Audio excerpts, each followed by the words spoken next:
अगर कोई मुझसे पूछे कि मेरी फेवरेट मूवी कौन सी थी तो मैं बिना सोचे बोलूंगा कि कौन सी बोलूं।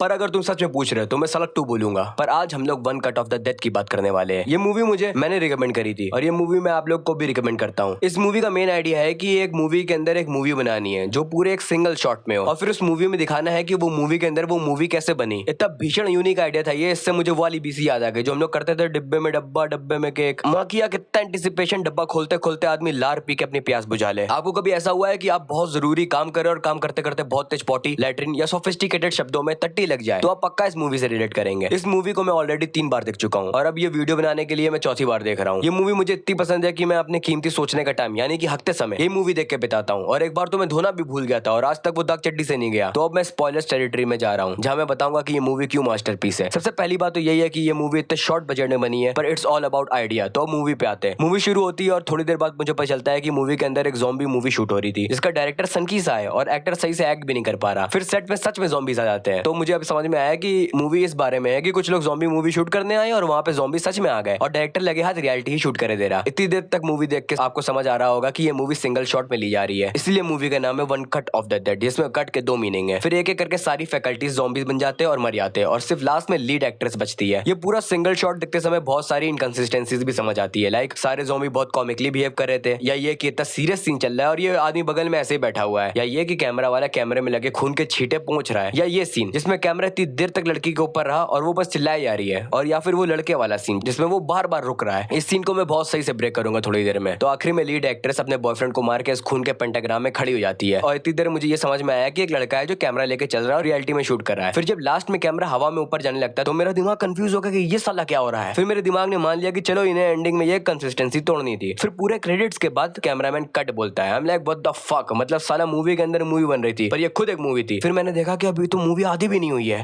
तो ऑलरेडी डायरेक्टर ने 3 लेयर बना दी है और अब जो थर्ड लेयर है उसमें हम लोग को पास दिखाते हैं। हम लोग को पता चलता है कि डायरेक्टर के पास मूवी का आइडिया आता है कि उसे एक सिंगल शॉट में लाइव मूवी बनानी है। तो अब मूवी के सेकंड एक्ट होता है जिसमें पूरे मूवी के कास्ट और कैरेक्टर्स के ट्रेड्स दिखाते हैं। लाइक ये भाई को हमेशा आग लगी रहती है और ये वाला भाई काफी नशेड़ी सा है और हमारे एक्टर एक्ट्रेस बहुत ज्यादा नौटंकीबाज से है। फिर आता है इस मूवी का थर्ड एक्ट, कह दो पंच लाइन इस मूवी का। एक तरीके से ये वो ज़ॉम्बी वाली मूवी बनने की बिहाइंड द सीन है कि कैसे इन लोग ने वो सिंगल शॉट पुल ऑफ किया। मतलब मुझे जैसे अंदाजा हुआ कि इन लोग दिखाने वाले की मूवी कैसे बनी। मतलब कॉन्सेप्ट सोच के मेरा ऑर्गेज्म हो गया। इस बिहाइंड द सीन में वो सारी इनकंसिस्टेंसीज जितनी भी हुई थी वो सब दिखाएंगे और यही मेन कॉमेडी का हिस्सा है। लाइक वो ज़ॉम्बी कॉमिकली इसलिए बिहेव कर रहा था क्योंकि वो साला नशे में था और उसे कोई और नीचे से पकड़ लेता, और ये सीरियस सीन में आदमी इसलिए बैठा था क्योंकि इसे बॉडी लग रही थी। और फिर इन लोग डिसाइड करते हैं कि इसको दोबारा ज़ॉम्बी बना के भेज देंगे और फिर भाई का हकते हकते मेकअप होता है और ये समझ आता है कि सारे एक्ट्रेस इतनी सड़ी एक्टिंग क्यों कर रहे थे, क्योंकि आधे से ज्यादा मूवी इम्प्रोवाइज थी और on the fly script change हो रही थी। मतलब ये लेवल ही अलग है कि एक्टिंग में ऐसी एक्टिंग करना कि लगे कि सड़ी एक्टिंग कर रहे हैं। इससे वही जो थोड़ी देर पहले सड़ी एक्टिंग लग रही थी वो काफी ज्यादा हाई लेवल की लगने लगी। मूवी के पहले 2 एक्ट में समझ आता है कि डायरेक्टर की जो बीवी है वो सेल्फ डिफेंस सीखती है और वो पहले एक्ट्रेस थी जो कि मेथड एक्टिंग में इतनी घुस जाती थी कि उसने सच में एक फेलो एक्टर का हाथ तोड़ दिया था, इसलिए वो बैन हो गई थी। तो वैसे ही इस मूवी में भी वो काबू के बाहर हो जाती है और लीड एक्ट्रेस को दौड़ा देती है। और ये लड़की पे कैमरा इतनी देर इसलिए रुका क्योंकि तब तक कि इन लोग डायरेक्टर की बीवी को बेहोश करके यहाँ पे इम्प्रोवाइज कर रहे होते हैं और इसी भगदड़ में जिस इक्विपमेंट से कैमरा लास्ट सीन में ऊपर जाना था वो छत से गिर के टूट जाता है। तो सब डिसाइड करते हैं कि एक पिरामिड बनाएंगे, पर बनाते बनाते कुछ लोग बैलेंस खो के बार बार गिर रहे होते हैं। तो इसलिए ये सीन में ये लड़का बार बार रुकता है। इस सीन के बारे में थोड़ी देर में और डिटेल से बात करूंगा। तो लास्ट में इन लोग वो क्रेडिट सीन शूट कर देते हैं और अब वो मेरे क्वेश्चन का कोई मतलब ही नहीं है क्योंकि पीछे सिर्फ एक ही आदमी नहीं था, पीछे पूरी टीम थी साली। पर मुझे लग रहा है कि डायरेक्टर ने ये सोचा तभी इसने वो इक्विपमेंट को टूटा दिखाया, जिससे क्योंकि अगर हम लोग मूवी को तब देखे जब हम लोग को नहीं पता कि ये एक मूवी है तो हम लोग के साथ सिर्फ कैमरामैन बचना चाहिए। तो अकेले कैमरा इतना ऊपर तक कैसे उठा रहा? तो वो सवाल तो यूं ही सॉल्व होगा कि जब हम लोग को पता चला कि पीछे पूरी टीम है। पर रियल में डायरेक्टर ने सच में इक्विपमेंट तोड़ दिया जिसकी वजह से एक और सीन लिंक हो गया कि अब लड़के को 3 बार रुकना पड़ेगा क्योंकि लोग वहां पे पिरामिड बना रहे हैं। अब मैं बताना चाहता कि डायरेक्टर कितना ज्यादा टैलेंटेड आदमी है। अगर हम लोग ये लड़के वाला सीन देखें, ये सीन सेम टू सेम है जो मूवी के फर्स्ट सीन में होता है। और अगर हम लोग भूल जाए कि इस मूवी में थर्ड लेयर है तो ऐसा हुआ कि इन लोग एक मूवी में सीन शूट कर रहे थे जिसमें बिल्कुल भी फीलिंग नहीं आ रही थी और फिर इस मूवी के एंड में जब रियल में वही सीन क्रिएट हुआ तो अब लड़की ज्यादा अच्छा एक्ट कर रही है। और उस पहले सीन में वो बंदा एक बार रुकता है तो एंड सीन में जब पहली बार रुकता है तो अपन लोग को लगता है कि वो उसी मोटिव को फॉलो करते आ रहा है कि ओ ये तो रुकेगा। तो इस रुकने को पहले डायरेक्टर ने मोटिव बनाया, फिर गलती बनाया, फिर वो गलती क्यों हुई वो बताया। और ये सब कठिन तब होता है जब इस मूवी के स्क्रिप्ट को लिखने बैठे है। मतलब मैं सोच नहीं सकता कि ये मूवी को कोई कैसे लिख सकता है। ये वैसे ही कॉन्सेप्ट है कि तुम टाइम मशीन पे लिख रहे हैं, पर ये उससे ज्यादा कॉम्प्लेक्स ऐसे बन जाता है कि डायरेक्टर ने टाइम मशीन की जगह मूवी चुना और वो मूवी के अंदर मूवी का कॉन्सेप्ट यूज कर रहा है। ऐसे ही इस मूवी के बारे में मैं जितना सोचता उतना मेरा दिमाग इसके राइटिंग प्रोसेस को डिटेल में ब्रेक डाउन करने को सोचता रहता है। मैं चाहता कि सब लोग ये मूवी देखें और मैंने ये मूवी एक्सप्लेन इसलिए की जिससे जिन्होंने देखी है वो सच में अप्रिशिएट कर पाए कि कितनी धाकड़ सी मूवी है ये, क्यों ये मास्टरपीस है और क्यों इसे रॉटेन टोमेटोस ने 100% दिया है। अब अगर आप लोग मुझसे सच में पूछेंगे कि मेरी फेवरेट मूवी कौन सी है तो अब मैं बिना सोचे one cut off the dead बोलूंगा, पर अगर मैं नशे में हूंगा तो तब तो सड़क 2 ही बेस्ट है।